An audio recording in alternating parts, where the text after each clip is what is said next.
నమస్తే, welcome to our voice. నేను journalist నవత. లోక్సభ ఎన్నికల ఫలితాలకు సంబంధించి ఎగ్జిట్ పోల్స్ రిపోర్ట్స్ అయితే నిన్న సాయంత్రమే వచ్చేసాయి. సర్వత్రా దేశవ్యాప్తంగా ఉత్కంఠ నెలకొన్న తరుణంలో బీజేపీ భారీ మెజారిటీతో ఎన్డీఏ కూటమితో కలిసి మళ్ళీ ముచ్చటగా మూడోసారి అధికారంలోకి రాబోతోంది. ఇక మోడీ ప్రధానిగా ప్రమాణ స్వీకారం చేయబోతున్నారు. దానికి తగ్గ అన్ని ఏర్పాట్లను కూడా చేసుకోబోతున్నారనే విషయం తెలిసింది.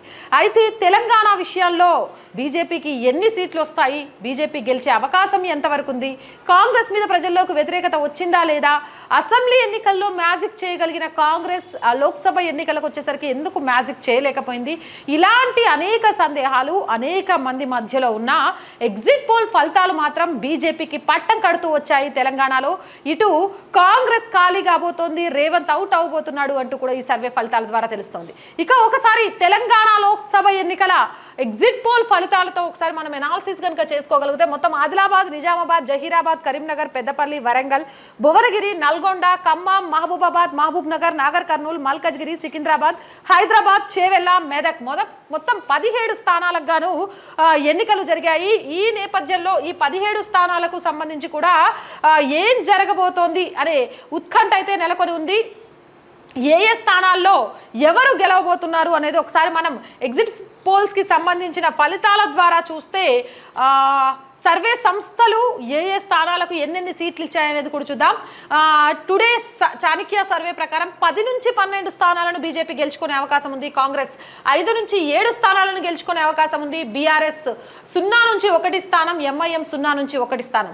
అలాగే సిఎన్ఎన్ న్యూస్ 18 7 నుంచి 10 స్థానాలు బీజేపీ గెలుచుకుంటుందని చెప్తే కాంగ్రెస్ 5 నుంచి 8 స్థానాలు గెలుచుకునే అవకాశం ఉందని చెప్తోంది. బీఆర్ఎస్ 0 నుంచి 1 స్థానం, ఎంఐఎం 1 స్థానం గెలుచుకునే అవకాశం ఉన్నట్టుగా తెలుస్తోంది. ఇక టీవీ9 భరత్ వర్ష విషయానికి వస్తే బీజేపీ 7 స్థానాలను, కాంగ్రెస్ 8 స్థానాలను, బీఆర్ఎస్ 1 స్థానాన్ని, ఎంఐఎం 1 స్థానాన్ని గెలుచుకున్నట్టు తెలుస్తోంది.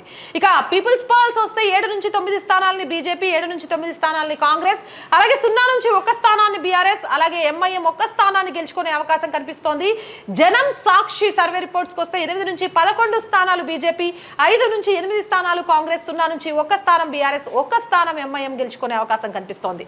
ఇలా ఆపరేషన్ చాణక్య విషయానికి వస్తే 7 స్థానాలను బీజేపీ గెలుచుకొని ఉందని, కాంగ్రెస్ 8 స్థానాలను గెలుచుకొని ఉందని, బీఆర్ఎస్ 1 స్థానాన్ని, ఎంఐఎం 1 స్థానాన్ని గెలుచుకొని ఉన్నట్టుగా తెలుస్తోంది. ఇక ఆరా సర్వేకి వస్తే 8 నుంచి 9 స్థానాలని బీజేపీ, 7 నుంచి 8 స్థానాలని కాంగ్రెస్, బీఆర్ఎస్ డకౌట్ అవుతుందని చెప్పింది. ఎంఐఎం 1 స్థానాన్ని గెలుచుకునే అవకాశం కనిపిస్తోంది. ABP news C voter survey చూస్తే 7 నుంచి 9 స్థానాలు బీజేపీ, 7 నుంచి 9 స్థానాలు కాంగ్రెస్, 0 స్థానాలను అంటే డకౌట్ అవుతుంది బీఆర్ఎస్. ఇక ఎంఐఎం 1 స్థానాన్ని కైవసం చేసుకుంటుంది. జన్ కీ బాత్ లో చూస్తే 9 నుంచి 12 స్థానాలు బీజేపీ, 7 నుంచి 4 స్థానాలు కాంగ్రెస్, 1 స్థానాన్ని బీఆర్ఎస్, అలాగే ఎంఐఎం 1 స్థానాన్ని గెలుచుకునే అవకాశం కనిపిస్తోంది. ఇక ఇండియా టీవీ సిఎన్ఎక్స్ సర్వే ప్రకారం 8 నుంచి 10 స్థానాలను బీజేపీ, 6 నుంచి 8 స్థానాలను కాంగ్రెస్, 1 స్థానాన్ని బీఆర్ఎస్, 1 స్థానాన్ని ఎంఐఎం గెలుచుకోబోతోంది. జన్ లోక్పాల్ సర్వేకి వస్తే 8 నుంచి 9 స్థానాలని బీజేపీ, 7 నుంచి 8 స్థానాలని కాంగ్రెస్, 0 స్థానాలను బీఆర్ఎస్, అలాగే 1 స్థానాన్ని ఎంఐఎం గెలుచుకునే అవకాశం కనిపిస్తుంది. సవ్యసాచి సర్వే ప్రకారం 9 నుంచి 12 స్థానాలని బీజేపీ, 4 నుంచి 7 స్థానాలని కాంగ్రెస్, 0 నుంచి 1 స్థానాన్ని బీఆర్ఎస్, ఎంఐఎం 0 నుంచి 1 స్థానాన్ని గెలుచుకునే అవకాశం ఉన్నట్టుగా తెలుస్తోంది. ఇక సర్వే ఫలితాలను అనాలిసిస్ చేస్తూ వీటిని కనుక మనం కంపేర్ చేసుకుంటే అత్యధిక స్థానాలు అంటే 9 నుంచి 12 స్థానాలను బీజేపీ గెలుచుకోబోతోంది అంటూ ఎక్కువ సర్వే రిపోర్ట్స్ చెప్పాయి. దరిదాపు 9-10 స్థానాలు అయితే బీజేపీ గెలుచుకోవడానికి ఎక్కువగా అవకాశం ఉందని చెప్పారు. అలాగే ఎంఐఎం తన 1 స్థానాన్ని పదిలంగా కాపాడుకోబోతోంది అనే విషయం కూడా చెప్పారు. ఇక 11 స్థానాలు పోతే 6 స్థానాలకు సంబంధించి కాంగ్రెస్, బీఆర్ఎస్ పోటీ పడబోతోంది. ఇక్కడ చూస్తే బీఆర్ఎస్ 1 స్థానాన్ని కైవసం చేసుకోవడానికి పోతే లెక్క ప్రకారం చూస్తే 4 నుంచి 5 స్థానాలకే కాంగ్రెస్ అనేది పరిమితం కాబోతోంది అనే విషయం చాలా క్లియర్గా అర్థమవుతుంది. ఇక ఒకసారి మనం ఏ స్థానాలను గెలిచే అవకాశం ఉంది, ఏం జరగబోతోంది అనేది ఒకసారి మాట్లాడుకుంటే సిట్టింగ్ స్థానాలు ఆదిలాబాద్, నిజామాబాద్, కరీంనగర్, సికింద్రాబాద్ ఈ 4 సిట్టింగ్ స్థానాల్లో కూడా మళ్ళీ అదే మెజారిటీతో అంతకన్నా ఎక్కువ భారీ మెజారిటీ దిశగా బీజేపీ గెలవబోతోంది. సిట్టింగ్ స్థానాలను పదిలంగా కాపాడుకుంది బీజేపీ అనేది చాలా క్లియర్గా తెలుస్తోంది. సో ఆదిలాబాద్లో బీజేపీ పక్కా గెలుస్తోంది. నిజామాబాద్లో అలాగే కరీంనగర్లో అలాగే సికింద్రాబాద్లో ఈ 4 స్థానాల్లో బీజేపీ విజయం తథ్యంగా తెలుస్తోంది. ఇక వీటితో పాటు ఎగ్జిట్ పోల్ ఫలితాలు కానీ సర్వే ఫలితాలు కానీ ప్రజల నాడి ప్రకారం కూడా మిగిలిన స్థానాలు ఏవి అనేది చూస్తే జహీరాబాద్ కూడా బీజేపీ ఖాతాలో పడబోతోంది. ఇక మహబూబ్ నగర్ కూడా స్వల్ప మెజారిటీతో బీజేపీ ఖాతాలో పడబోతుంది. మల్కాజ్గిరిలో ఈటల రాజేందర్ రేవంత్ రెడ్డిని అవుట్ చేశాడనే చెప్పొచ్చు. ఎందుకంటే అది రేవంత్ రెడ్డి సిట్టింగ్ స్థానం. గతంలో ఎంపీగా ఉన్నాడు. ఒక రాష్ట్ర ముఖ్యమంత్రి అయ్యుండి తన ఎంపీ స్థానాన్ని కాపాడుకోలేకపోయాడు రేవంత్ రెడ్డి. రేవంత్ రెడ్డిని డకౌట్ చేశాడు అని చెప్పొచ్చు ఈటల రాజేందర్. రేవంత్ రెడ్డి స్ట్రాటజీ ఇక్కడ వర్కౌట్ కాలేదు. సునీతా మహేందర్ని చేవెళ్లలోనే ఉంచి రంజిత్ రెడ్డిని ఇక్కడికి తీసుకొని వస్తే కొంచెం టఫ్ ఫైట్ ఇచ్చేదేమో, కానీ తన చేతులారా తన సీట్ని తానే వదులుకున్నాడు. సో రేవంత్ రెడ్డి ఓటమి మొదలైంది మల్కాజ్గిరిలో. ఇక్కడ ఒక విశేషం ఏంటి అంటే అసెంబ్లీ ఎన్నికల్లో రేవంత్ రెడ్డిని ఓడించింది కూడా బీజేపీ పార్టీకి సంబంధించిన వెంకటరమణారెడ్డి. మళ్ళీ తన సిట్టింగ్ ఎంపీ స్థానాన్ని ఓడించింది కూడా బీజేపీ నుంచి ఈటల రాజేందర్. అంటే బీజేపీ చేతిలో రేవంత్ రెడ్డి ఓటమి చాలా క్లియర్ గా కనిపిస్తుంది అనేది చెప్తున్నారు. సో మల్కాజ్గిరిలో కూడా బీజేపీ పక్కాగా రాబోతోంది. అలాగే చేవెళ్లలో కూడా బీజేపీ పక్కా రాబోతోంది. వీటితో పాటు భువనగిరిలో కూడా బీజేపీ వచ్చే అవకాశాలు మెండుగా కనిపిస్తున్నాయి.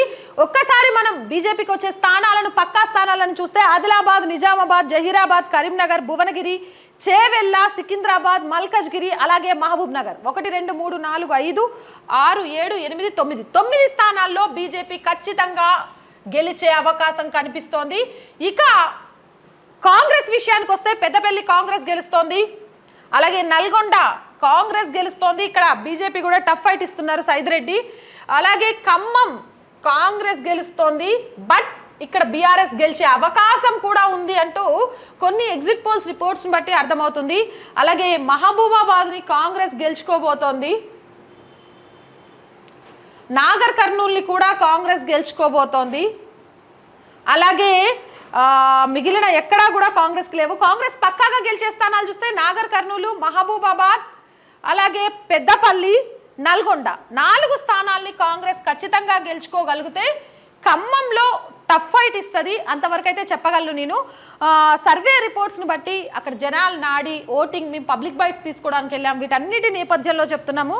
ఒకసారి చూస్తే పెద్దపల్లిలో గెలుస్తుంది, అలాగే నల్గొండలో గెలుస్తుంది, మహబూబాబాద్లో గెలుస్తుంది, నాగర్ కర్నూలు ఈ 4 చోట్ల కాంగ్రెస్ గెలవబోతోంది. ఇక బీఆర్ఎస్ పరిస్థితికి వస్తే బీఆర్ఎస్ మెదక్లో బీజేపీ వర్సెస్ బీఆర్ఎస్గా నడవబోతోంది. అలాగే ఖమ్మంలో కూడా చెప్పా కదా కాంగ్రెస్ వర్సెస్ బీఆర్ఎస్గా నడవబోతోంది. ఎందుకు అనంటే బీజేపీ ఖమ్మంలో ఓట్ షేరింగ్ని పెంచుకోగలిగిన, ఓటింగ్ పర్సంటేజ్ని పెంచుకోగలిగిన అధికారంలోకి వచ్చే లెవెల్కి ఇంకా అక్కడ బీజేపీ వెళ్ళలేదని చెప్పొచ్చు. ఇక్కడ కాంగ్రెస్ వర్సెస్ బీఆర్ఎస్గా నడుస్తుంది. అయితే కాంగ్రెస్ నుంచి వచ్చిన అభ్యర్థి లోకల్ కాదు. అండ్ ఇక్కడ పొంగులేటికి సంబంధించిన బ్రదర్కి ఇవ్వాలని చూసినా కూడా అది లోకల్ నాయకులు జీర్ణించుకోలేవరు అనే దాంతో పొంగులేటి సడ్డకుని వియంకుని తీసుకొచ్చి బరిలో నింపారు. ఆయన లోకల్ కాదు, పెద్ద ప్రచారంలో కూడా రాలేదు. ఇక అలాంటప్పుడు లోకల్ వ్యక్తి ఎందుకు? గతంలో ఉన్న ఎంపీ నామా నాగేశ్వరరావే కదా, ఆయన గురించి ఆలోచిస్తే ఏమవుతుంది, లోకల్ గున్నోడు అని ప్రజలు ఆలోచిస్తే ఆ ఓట్ షేరింగ్ అటు పెరిగితే బీఆర్ఎస్ గెలిచే అవకాశం ఉంటుంది తప్ప ఎట్టి పరిస్థితిలో కూడా బీఆర్ఎస్కి అక్కడ గెలుపు అవకాశాలు ఏ మేరకు ఉంటాయంటే 2 కూడా సమానంగా ఉండొచ్చు. ఎందుకు అనంటే పొంగులేటిని ఎంత అభిమానించినా మొత్తం ఖమ్మం జిల్లా కాంగ్రెస్ మొత్తం కూడా పొంగులేటి చేతికి వెళ్ళడం అనేది కాంగ్రెస్లో ఉన్న చాలామంది నేతలు ఇష్టపడకపోవడానికే కారణమవుతుంది. ఇప్పటికే రేణుకా చౌదరి కానీ అక్కడ ఉన్న చాలా సీనియర్స్ కాంగ్రెస్లో కూడా కొంత సంతోషాన్ని వ్యక్తం చేయట్లేదు. హనుమంతరావు లాంటి వాళ్ళు కూడా ఖమ్మం సీట్ని ఎక్స్పెక్ట్ చేశారు. కాదు అని అధిష్టానం పొంగులేటికి ప్రాధాన్యతనిస్తూ తన వియంకుని తీసుకొచ్చి రఘువీర్ని అక్కడ నిలబెట్టడం అనేది కొంత వాళ్ళు సహించుకోలేకపోయారు.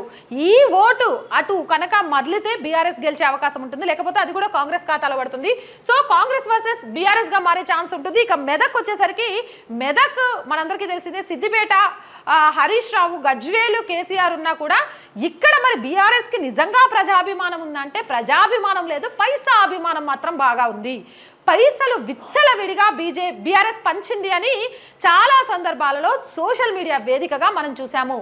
ఏ స్థానాన్నైనా వదులుకోవడానికి ఇష్టపడుతుందే తప్ప బీఆర్ఎస్ మెదక్ స్థానాన్ని వదులుకోవడానికి ఇష్టపడదు. మెదక్ వేదికగా బీఆర్ఎస్కి సంబంధించి అనేక చీకటి కోణాలు ఉన్నాయి. అవి గనక తన స్థానాన్ని కోల్పోతే ఖచ్చితంగా కూడా తమ మనుగడ కష్టమవుతుంది అనే విషయం బీఆర్ఎస్ నాయకులకు చాలా క్లియర్గా తెలుసు. అందుకే భారీ ఎత్తున డబ్బుల పంపిణీ చేశారనే విషయం కూడా తెలుస్తోంది. ఇక్కడ పైసల ప్రభావం చూపిస్తే వెంకటరమణారెడ్డి వరేస్తే ఉరిపెట్టుకోమన్న ఒక మాజీ కలెక్టర్ ఎరువులు అమ్మకుండా విత్తనాలు అమ్మకుండా సీజ్ చేసి తాళాలు వేసిన ఒక మాజీ కలెక్టర్ కాళ్ళు పట్టుకుంటే ఎక్కడి దాకైనా వెళ్ళొచ్చు అని నిరూపించిన ఒక మాజీ కలెక్టర్ ప్రస్తుత ఎమ్మెల్సీగా కూడా తర్వాత ఇప్పుడు ఎంపీ బరిలో నిలిచిన వెంకటరమణారెడ్డి గెలవడానికి ఛాన్స్ ఉంటుంది తప్ప అదర్వైజ్ ఇక్కడ బీజేపీ రఘునందన్ రావుకు గెలవడానికి ఎక్కువ ఆస్కారం ఉంది. మోడీ చరిష్మా. ఇక మరి నీలం మధు విషయానికి వస్తే పటాన్ చెరువులో నీలం మధు ప్రభావం ఉండొచ్చు కానీ మెదక్ సిగ్మెంట్ మొత్తం కూడా లేదు అనే విషయాన్ని చాలా క్లియర్గా మనం చెప్పుకోవచ్చు. ఒక్కసారి మనం గమనిస్తే బీజేపీకి 9 స్థానాలు రావడానికి ఆస్కారం ఉంటే కాంగ్రెస్ ఇండివిజువల్గా 4 స్థానాల్లో ఉంది. ఎంఐఎం తన హైదరాబాద్ సిగ్మెంట్ స్థానాన్ని తన ఖాతాలో ఎంచుకుంది. బీఆర్ఎస్ ఒక్క స్థానం వచ్చే అవకాశం కనిపిస్తోంది. అది ఖమ్మం ఆర్ మెదక్గా చాలా క్లియర్గా తెలుస్తోంది. ఈ రెండిట్లలో ఏదో ఒక స్థానాన్ని కైవసం చేసుకోవచ్చు. ఇక మిగిలిన స్థానాల గురించి మనం ఒకసారి మాట్లాడుకుందాం. ఇక్కడ మిగిలిపోయిన స్థానాలు ఏవి అని అంటే హైదరాబాద్ ఇది ఎంఐఎం ఖాతాలోకి వస్తుంది, చాలా క్లియర్గా చెప్పుకున్నాం కదా. Adilabad BJP, Nizamabad BJP, Zaheerabad BJP, Karimnagar BJP, Peddapalli Congress, Warangal విషయానికి వస్తే బీజేపీ వర్సెస్ కాంగ్రెస్గా జరగబోతోంది. కానీ ఎడ్జ్లో ఇది కూడా బీజేపీ ఖాతాలో పడే అవకాశం కనిపిస్తోంది. బీజేపీ గెలుచుకునే ఆస్కారం ఉంది అని కూడా తెలుస్తోంది. ఇక్కడ బీజేపీ వర్సెస్ కాంగ్రెస్గా ఒక స్థానం ఉంటుంది. అలాగే బీజేపీ వర్సెస్ బీఆర్ఎస్గా ఒక స్థానం ఉంటుంది. అలాగే బీఆర్ఎస్ వర్సెస్ కాంగ్రెస్గా ఒక స్థానం ఉంటుంది. 9, 10, 14, 15, 16, 17 సరిపోయినాయి కదా. ఒక్కసారి మనం చూస్తే ఏ ఎగ్జిట్ పోల్స్ ఫలితాలలో అయినా చాలా క్లియర్గా మనం గమనించినట్లయితే బీజేపీ 9 స్థానాలతో భారీగా తెలంగాణలో తమ ఉనికిని చాటుకోనుంది. రానున్న రోజుల్లో బీజేపీకి ప్రజల నుంచి మద్దతు పెరిగింది, ఓటు షేరింగ్ అనేది పెంచుకోగలిగింది అని చెప్పడానికి ఇది ఒక నిదర్శనంగా చెప్పుకోవచ్చు. అసెంబ్లీ ఎన్నికల్లోనే చాలా క్లియర్గా కనిపించింది. ఓట్ షేరింగ్ పెరిగినప్పటికీ కాంగ్రెస్ చేసిన కన్ఫ్యూజన్లో ప్రజలు ఎవరికి ఓటేయాలి అనేది అర్థం చేసుకోలేకపోయారు. దానికి తోడు ఉచితాలు అనేది ప్రజల్ని చాలా ప్రలోభాలకు గురి చేసినప్పటికీ ఆ ఉచితాలే లోక్సభ ఎన్నికలకు వచ్చేసరికి కాంగ్రెస్కి కొరికిరాని కొవ్యంగా మారినాయని చెప్పొచ్చు. అవే ఓట్లు దూరం అవ్వడానికి కారణమయ్యాయని కూడా చెప్పొచ్చు. ఆ గవర్నమెంట్ ఫామ్ అయిన 5-6 నెలల్లోనే ఈ లెవెల్లో కాంగ్రెస్ పడిపోవడము అనేది కాంగ్రెస్ రానున్న రోజుల్లో తెలంగాణలో ఉనికిని కోలుకోవడంతో పాటు రేవంత్ చరిష్మాను కూడా దెబ్బతీసింది అంటూ చాలామంది మాట్లాడుకుంటున్నారు. ఇక కాంగ్రెస్ 4 స్థానాలు. ఇక్కడ ఎంఐఎం అసదుద్దీన్ కొట్టేవాడు ఎప్పటికొస్తాడు అనేది ఇంకా కూడా క్వశ్చన్ మార్క్గానే ఉంది. మాధవీలత వీర లెవెల్లో అక్కడ ఫైట్ చేసింది. దొంగ ఓట్ల విషయంలో కానీ, ఎలక్షన్ రోజు రిగ్గింగ్ జరిగే విషయంలో కానీ, మిగిలిన అన్ని విషయాల్లో కూడా టఫ్ ఫైట్ ఇచ్చినప్పటికీ అక్కడ ఒక వర్గం మాకు మా అభివృద్ధి వద్దు, మా పిల్లల్ని సైకిల్ షాపుల్లోనే పెడతాం, మా పిల్లల్ని పండ్లు అమ్ముకోవడానికే పెడతాం, మా పిల్లలకు గంజాయి అలవాట్లైనా ఏం కాదు, మేము కరెంటు బిల్లులు కట్టకపోయినా ఏం కాదు, ఓలా, ఊబరు లేకపోతే జొమాటో ఇలాంటివన్నీ మా దగ్గరికి రావడానికి భయపడ్డా పర్లేదు, కానీ మా వర్గానికి సంబంధించిన నేత మాత్రమే ఉండాలి అని వాళ్ళు ఆలోచించిన తీరు మిగిలిన వాళ్ళకున్న యూనిటీని మిగిలిన వాళ్ళ ఆదర్శంగా తీసుకోవాలి. ఆ యూనిటీ కనుక మిగిలిన వాళ్ళలో ఉండుంటే ఈ డబ్బు రాజకీయాలు అనేవి ఎప్పుడో భూస్థాపితం అయిపోయాయి, ప్రలోభాల రాజకీయాలు అనేవి అంతకంటే భూస్థాపితం అయిపోయేవి. ఇక్కడ ఉన్న యూనిటీ మిగిలిన దగ్గర లేదు కాబట్టే ఉచితాలు, ప్రలోభాలు, డబ్బుల పంపిణీ విచ్చలవిడిగా జరుగుతోంది. అదే కనుక ఉండుంటే ఈరోజు అసలు ఆ పార్టీలకు అవసరాలే వచ్చేవి కాదు. ఎంఐఎం పార్టీకి సంబంధించి ఉన్న యూనిటీని, ఒక వర్గం యూనిటీని చూసి మిగిలిన వాళ్ళు నేర్చుకోవాల్సిన అవసరం ఉంది అని చెప్పడంలో ఎలాంటి అతిశయోక్తి లేదు. కాకుంటే ఇక్కడ బీజేపీ ఓటింగ్ పర్సంటేజ్ ఈసారి పెరిగింది అని చెప్పొచ్చు. కాంగ్రెస్ దగ్గరుండి ఎంఐఎంని గెలిపించింది అనే విషయం కూడా చెప్పొచ్చు. మిగిలిన 16 స్థానాలు మాకు అప్పచెప్పండి, ఎందుకంటే మీరు గెలిచినా మేము గెలిచినా ఒక వర్గం కోసం మాత్రమే ఆలోచిస్తాం, ఒక వర్గం శ్రేయస్సు మాత్రమే మనకు ముఖ్యమని ఆలోచిస్తాయి కాబట్టి హైదరాబాద్ మీకు అప్పచెప్తాం ఒక డమ్మీ క్యాండిడేట్ని నిలబెట్టి, ఇక మిగిలిన చోట్ల మీరు మాకు వదిలేయండి అన్నట్టుగా వ్యవహరించాయి. ఇక బీఆర్ఎస్ అయితే అధికారంలో ఉన్నా లేకపోయినా వాళ్ళకు స్టీరింగ్ పట్టుకొని నడిపించేంత దమ్ము ధైర్యం లేదు. ఆ స్టీరింగ్ బట్టి నడిపించే దమ్ము ధైర్యం అసదుద్దీన్కే ఉంది అని సోషల్ మీడియాలో మనం చాలాసార్లు చూసినాం. ఏదేమైనా అటు బీఆర్ఎస్ని ఇటు కాంగ్రెస్ని కలిపి మడతబెట్టి అసదుద్దీన్ మళ్ళీ అధికారంలోకి వచ్చిండు. బీజేపీని ఒక మహిళను ఎదుర్కోవడానికి 3 పార్టీలు కలిసి పోటీ చేసినాయి అక్కడ. దీనికి తోపాటు ఎంఐఎంకి వ్యతిరేకంగా అక్కడ పోటీ చేసే మరో ముస్లిం పార్టీ కూడా జతగట్టింది అని అంటే బీజేపీ ఎంఐఎంని గడగడలాడించింది అని చెప్పడంలో ఎలాంటి సందేహం లేదు. ఇక్కడ ఓట్లు గెలుపు అనేది పక్కన పెట్టేస్తే అసదుద్దీన్ గుండెల్లో ఓటమి భయం చూపించింది ఈసారి బీజేపీ అని చెప్పొచ్చు. కాకపోతే కొంత నేను చెప్పిన కదా, ఆ యూనిటీ కారణంగా వెనకబడిపోయి ఉండొచ్చే తప్ప మానసికంగా అసదుద్దీన్ తన ఓటమిని ఒప్పుకున్నాడు. అందుకే తనకు వ్యతిరేకంగా పోటీ చేసే ముస్లిం పార్టీ దీంట్లో వచ్చి కలిసింది. కాంగ్రెస్ని బీఆర్ఎస్ని మడతబెట్టి తన ఖాతాలో వేసుకొని మరి తెలుగులో పాటలు, గుడిల ముందుకెళ్ళడాలు, అబ్బబ్బబ్బా, అసదుద్దీన్ ఈసారి చేసినంత హడావిడి ఎప్పుడు ఎన్నికల్లో కూడా చేయలేదు. కారణం బీజేపీ గుండెల్లో పరిగెత్తించిన రైళ్లు, అసదుద్దీన్ గుండెల్లో పరిగెత్తించిన రైళ్లు అని చెప్పడంలో అస్సలు ఆలోచన చేయాల్సిన అవసరమే లేదు. ఇక రేవంత్ రెడ్డి ఉచితాలు అనేవి మళ్ళీ పట్టం కడతాయని ఆలోచన చేసి షాదీ ముబారక్, కళ్యాణ లక్ష్మికి తులం బంగారం ఇస్తా అంటే ఉన్నదానికంటే నేను గొప్ప అని నిరూపించుకోవడానికి చాలా కష్టపడ్డాడు. అలా కాదు, అయ్యే విషయాలు చెప్పు. 7 లక్షల కోట్ల అప్పుల కుప్పకున్న ఈ రాష్ట్రంలో నువ్వు మిగిలిన ఎక్కడి నుంచి తెస్తావు? రుణమాఫీ విషయంలోనే మాట తప్పినావు. ఆ రుణమాఫీ ఇవ్వడానికి తెలంగాణ భూములు అమ్మడానికి ప్రయత్నం చేస్తున్నావు. ఇక నమ్మి ఎందుకు ఓటేయాలి? అయినా రాహుల్ గాంధీకి ఆయన నిల్చొనే స్థానాల్లో గెలుస్తాడో లేదో నమ్మకం లేదు. అలాంటిది ఆ పార్టీ వైపు జనాలు ఎందుకు ఉండాలి? అయోధ్య రామ మందిర నిర్మాణం, మోడీ చరిష్మా, మోడీ ప్రభావం దేశం మొత్తంలో ఎక్కడ ప్రభావం చూపిందంటే తెలంగాణలో. అంత లెవెల్లో మోడీ ప్రభావం, అయోధ్య రాముల వారి ప్రభావం, చెప్పే కదా బీజేపీ ప్రభావం. అలాగే చాలామంది ఉక్రెయిన్ యుద్ధం జరిగినప్పుడు పిల్లలు ఎలాంటి గీత లేకుండా వాళ్ళ ఇళ్ళకు చేరుకోవడం, ఉద్యోగస్తులు, చదువుకున్న వాళ్ళు, యూత్, ఈరోజు భారతదేశం ఎలా అగ్రగామిగా వెళ్తుందంటే గ్రామాల లెవెల్లో ఉన్న వాళ్ళకు కొంత అర్థం కాకపోయినా మిగిలిన పర్సెంటేజ్ ఆఫ్ ప్రజలంతా కూడా ఈరోజు దేశం ఏ విధంగా ముందుకెళ్తుంది అనే విషయంలో చాలా క్లియర్గా తెలుసుకున్నారు, చాలా క్లారిటీగా ఉన్నారు. ఈ నేపథ్యంలోనే అత్యధికంగా దేశం మొత్తంలో కూడా తెలంగాణలోనే బీజేపీ ఎక్కువ ప్రభావం చూపించగలిగింది. మోడీ ప్రభావం ఎక్కువగా ఇక్కడే కనిపించింది అని చెప్పొచ్చు. ఈ నేపథ్యంలో తెలంగాణలో బీజేపీ సంస్థాగతంగా సెటిల్ అయిపోయింది. అసెంబ్లీలో 8 స్థానాలను కైవసం చేసుకుంది. ఇక బీఆర్ఎస్ పార్టీ ఖాళీ అయిపోతుంది. అది కాంగ్రెస్లోకి వెళ్తుందా బీజేపీలోకి వెళ్తుందా అనేది పక్కన పెట్టేస్తే రేపు రానున్న రోజుల్లో ప్రధాన ప్రతిపక్షంగా బీజేపీ మారిన ఆశ్చర్యపోనవసరం లేదు. ఎందుకంటే సెకండ్ ప్లేస్లో అత్యధిక ఎమ్మెల్యేలు ఎవరి దగ్గర ఉంటే వాళ్ళే ప్రధాన ప్రతిపక్షంగా ఉంటారు. కాబట్టి బీజేపీ ప్రధాన ప్రతిపక్షంగా మారడానికి అవకాశం కనిపిస్తోంది. ఇక ఆ తర్వాత ఏం జరుగుతుందో చెప్పలేము. ఎందుకంటే బీజేపీ నేతలు అయితే చాలా క్లియర్గా చెప్తున్నారు, మేము కాంగ్రెస్ ప్రభుత్వాన్ని కూలగొట్టగా దలుచుకోలేదు, మాకు అవసరం లేదు అనేది. చూడాలి. ఇక అది పక్కన పెట్టేస్తే రేపు స్థానిక సంస్థల ఎన్నికలు, మున్సిపల్ ఎన్నికలు, కార్పొరేషన్ ఎన్నికలు కూడా రాబోతున్నాయి. నేను గతంలో చెప్పాను, ఇప్పుడు కూడా చెప్తున్నాను, జూలైలో జరగాల్సిన ఈ ఎన్నికలు జరగవు. ఖచ్చితంగా ఆగస్టు తర్వాతే ఈ ఎన్నికల్ని పెడతాడు. ఎందుకు అంటే ఈ దెబ్బకు కాంగ్రెస్ పరిస్థితి ఏంటి తెలంగాణలో అనేది చాలా క్లియర్గా రేవంత్ రెడ్డికి అర్థమైపోతుంది. కాంగ్రెస్ ఖతం అవుతుంది, వ్యతిరేకత మొదలైంది అని. ఆ వ్యతిరేకతను అధిగమించాలి అంటే మళ్ళీ తాయిలాలు అనేవి పంచాలి, తాయిలాలు అనేది ప్రజలకు చూపించాలి. ఆ తాయిలాలు రుణమాఫీ, భూమి మీద ఎవరికి కనబడదు, తెలంగాణ కోల్పోతున్న ఆస్తులు ఎవరికి కనబడవు, వాళ్ళకు వచ్చే లబ్ధి మాత్రమే కనిపిస్తుంది. కాబట్టి భూములమ్మి రుణమాఫీ చేయడం, కాస్తో కూస్తో పథకాలను ఇవ్వడం. కేసీఆర్ కనుక హుజూరాబాద్ బైపోల్ రాగానే దళిత బంధు అని 10 లక్షల అకౌంట్లో వేసి ఫ్రీజ్ చేసిండు చూసిండ్రా. అట్లా ఒక మ్యాజిక్ చేసి మళ్ళీ ఏదో ఒక ఉచితాన్ని చెప్పి ఏదో ఒక అద్భుతాన్ని సృష్టించాను అని చూపించి స్థానిక సంస్థల్లో ఎన్నికల్లోకి వెళ్ళగలుగుతాడే. కానీ ఇప్పుడున్న పరిస్థితుల్లో ఎట్టి పరిస్థితుల్లో కాంగ్రెస్ స్థానిక సంస్థల ఎన్నికల్లోకి వెళ్ళదు. ఇక సర్పంచులు లేక గ్రామీణ లెవెల్లో ఎన్ని ఇబ్బందులు వచ్చినా కూడా ఆ ఇబ్బందులను ఎదుర్కోవడానికి సిద్ధంగా ఉండాలి అనే విషయం కూడా మీరందరూ గుర్తుపెట్టుకోవాలి. ఏదేమైనా కానీ తెలంగాణలో బీజేపీ భారీ స్థాయిలో పుంజుకుంది అని చెప్పడానికి లోక్సభ ఎన్నికల ఫలితాలు కారణంగా చెప్పుకోవచ్చు. అండ్ ఈసారి ఒకరు లేదా ఇద్దరు సెంట్రల్ మినిస్ట్రీలో కూడా వెళ్ళబోతున్నట్టుగా తెలుస్తోంది. రాష్ట్ర అధ్యక్షుడి మార్పు కూడా బీజేపీలో ఉండబోతున్నట్టుగా తెలుస్తోంది. ఎవరికి ఇస్తారు అనే దాని మీద కూడా ఉత్కంఠగా ఉంది.